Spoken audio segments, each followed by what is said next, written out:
So the feature tree in this episode of In the Workshop is yet another spectacular Itoigawa shimpaku imported from Japan. This tree is owned by a private client in the southeast, and he brought it up to me, I guess, probably 2 or 3 weeks ago to start detailing it up and getting it back into proper shape.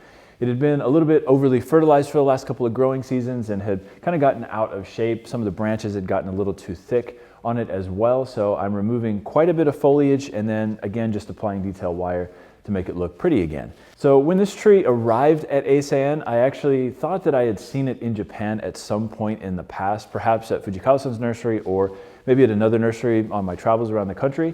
So I sent a photo of it to Fujikawa-san and asked him if he had sold this tree in the past, but he told me he did not recognize the plant. So I must have seen it somewhere along the way in visiting other places around Japan in the past.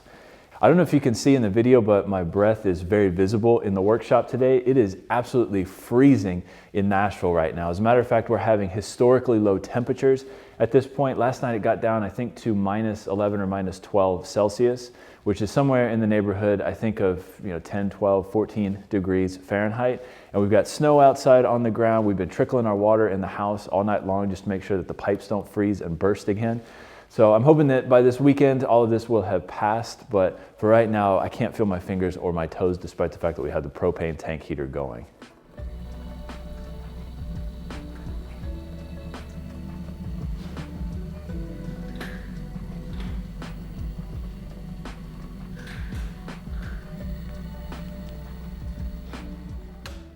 So, owning a bonsai nursery, we always check the weather almost every single day, as a matter of fact, particularly in the coldest part of winter, just in case, some inclement weather is kind of blowing into town. So we knew, prior to this weather actually blowing through Nashville that it was going to get very cold and very snowy as well. So in preparation for that, we moved a lot of trees into the workshop here and put a lot of stuff into our cold frame as well. So some of the plants that we moved actually into the workshop, which stays quite a bit warmer than the cold frame, would be a lot of our expensive trees and client trees as well.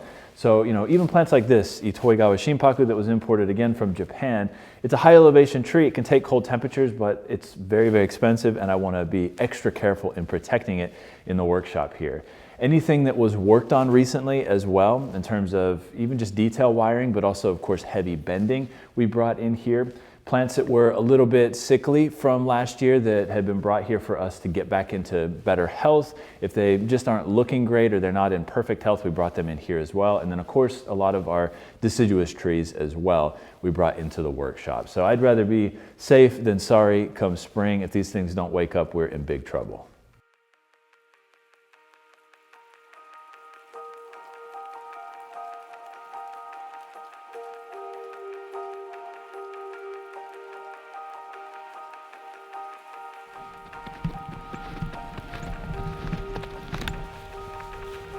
Push your ball, Mama. Push your ball. Get your ball. Mama, sit. Sit. Hey. Hey.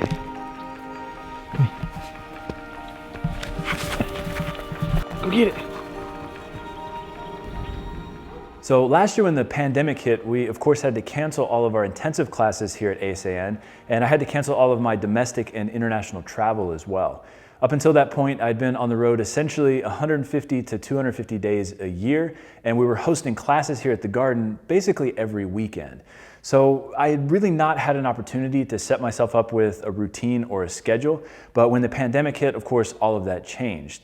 So starting last May, I started drinking a little bit less alcohol, which has been fantastic. I feel much more clear-minded and cognizant and aware of what I'm doing throughout the day. And I also started lifting weights last year as well. I'd actually lifted a lot during my apprenticeship in Japan, about 4 or 5 times out of the week. But once I'd started going on the road and teaching, I didn't have that opportunity anymore. But again, when the pandemic started, we built a little kind of makeshift workout room in our garage here. And I started lifting basically 6 days a week, doing push-pull legs throughout the week. So I'm up to about 225 pounds now, eating about 3,500 calories a day, which sounds like a lot, but I'm 6 foot 6 inches tall, so it's stretched out over a pretty long body.